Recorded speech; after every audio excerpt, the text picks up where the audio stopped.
माजी मंत्री तानाजी सावंत यांच्या मुलासंदर्भातली बातमी बुलेटिनच्या सुरुवातीला त्यांच्या मुलाचं संशयास्पदरित्या अपहरण झाल्याचं कळतंय।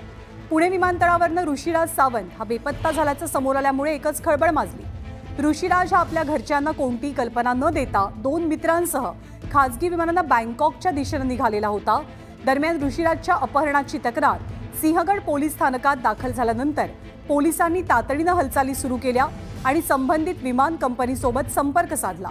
सोबतच ऋषीराज प्रवास करत असलेलं विमान हे जवळच्याच विमानतळावरती उतरवण्याची सूचना देण्यात आली आहे। दरम्यान तानाजी सावंत यांच्याकडनं मिळालेल्या माहितीनुसार कॉलेज कॅम्पसमधनं ऋषीराजनं विमानतळावर जाण्यासाठी स्वतःची गाडी सुद्धा वापरली नाही। सोबतच घरच्यांशी त्यानं कोणताही संपर्क केला नसल्यानं तानाजी सावंतांना काहीसा संशय आला। त्यामुळे आता ऋषीराजचं अपहरण झालंय की त्याला रोखण्यासाठी तो कुठेतरी बाहेर चाललाय घरच्यांना न कळवता आणि त्याला रोखण्यासाठी पोलिसांची मदत घेतली जाते का, हाही संशय व्यक्त होतोय।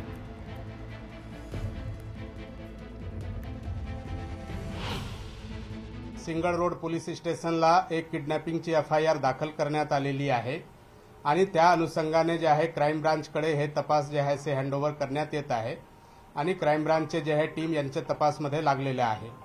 आता प्राथमिक माहिती हेच आहे आणि यानंतर आता सर्व माहिती जे आहे ते डेव्हलपमेंट होत आहे। त्याच्यावर अजून बेपत्ता किंवा किडनॅपिंग असं काहीही नाहीये, कारण त्याचे 2 मित्रच आहेत। असं नवीन किंवा अननोन पर्सन किंवा असं कोणीही त्याच्यामध्ये नाहीये। अजून आम्हालाच नेमकं माहित नाही की ते असं फोन न करता किंवा माझ्या घरात आतापर्यंत अशी पद्धत नाही। अगदी कुठं वाकडला जरी कुठं जाणार असेल तर फोन करून पप्पा मी तिकडे चाललो, पण इथं ज्यावेळेस आला त्याची गाडी वापरली नाही, दुसऱ्याच गाडीतनं तो इथपर्यंत आले ते 3 जण आणि गेले। त्याच्यामुळे मी कॉशियस झालो। त्याच्यामध्ये फोन आला नाही आणि अचानक हा एअरपोर्टवरती कशाला गेला त्याच्यामुळे मी कॉशियस झालो। म्हणून मी कॅम्पसमध्ये गेलो। कॅम्पसमध्ये सांगितलं की बाबा त्याची स्वतःची गाडी घेतलेली नाही, दुसऱ्याच गाडीने हे 3 जण त्या ठिकाणी गेले। म्हणून मी कॉशियस होऊन इमिजिएट ह्या गोष्टींना साहेबांना फोन केला, CP साहेबांना फोन केला, फडणवीस साहेबांना फोन केला। त्याच्यावरती इमर्जन्सी फास्ट ट्रॅकवरती मी त्याच्यावरती गेलो आणि आता कळलं की ते प्रायव्हेट चार्टरनं फ्लाय झालेले आहे। आपल्यासोबत बोलण्यासाठी सुषमा अंधारे सध्या आहेत, ठाकरे गटाच्या नेत्या। सुषमाताई, एक संशयास्पद अपहरणाचा हा सगळा प्रकार दिसतोय। तानाजी सावंत किंवा पोलिसांनी जी माहिती दिली आहे त्यावरनं आपल्यापर्यंत काय माहिती पोहोचली आणि आपली काय प्रतिक्रिया आहे?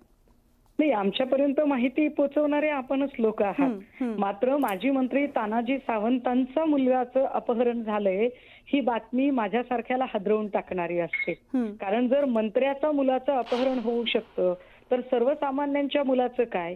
पण त्याहूनही जास्त हादरवणारी बातमी जी मला आपल्या मार्फत मिळत आहे ती आहे की अपहरण झालंच नाही, फक्त आपला मुलगा बाहेर निघून गेलाय आणि त्याला अडवण्यासाठी चेन्नई एअरपोर्टवरून परत आणायचंय, पण त्यासाठी पोलीस यंत्रणेचा वापर करावा लागेल आणि म्हणून आपल्याकडे आहे नाही तेवढी आपली आमदारकी, सत्तेचं वजन, पैसा हे सगळं वापरून एक खोटा गुन्हा दाखल करून सगळं पोलिसी बळ वापरलं जातं।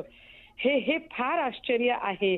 गोरगरिबांची साधी NC काय तक्रार सुद्धा जे पोलीस ऐकून घेत नाहीत ते पोलीस मंत्री आणि आमदार खासदारांच्या समोर कशा रेड कार्पेट अंथरतात याच्या सुरस कथा जेव्हा आपल्या माध्यमातून आम्ही ऐकतो त्यावेळेला आमच्या तोंडात एकच शब्द असतो, धन्य ते सरकार, धन्य ते मंत्री आणि धन्य ते पोलीस स्टेशन। सुषमाताई, या प्रकरणातली सगळी माहिती अजून समोर यायची आहे। नेमकं काय झालं? ऋषीराज स्वतःहून गेला का त्याला खरंच मित्रांनी बळजबरीनं सोबत नेलेलं होतं?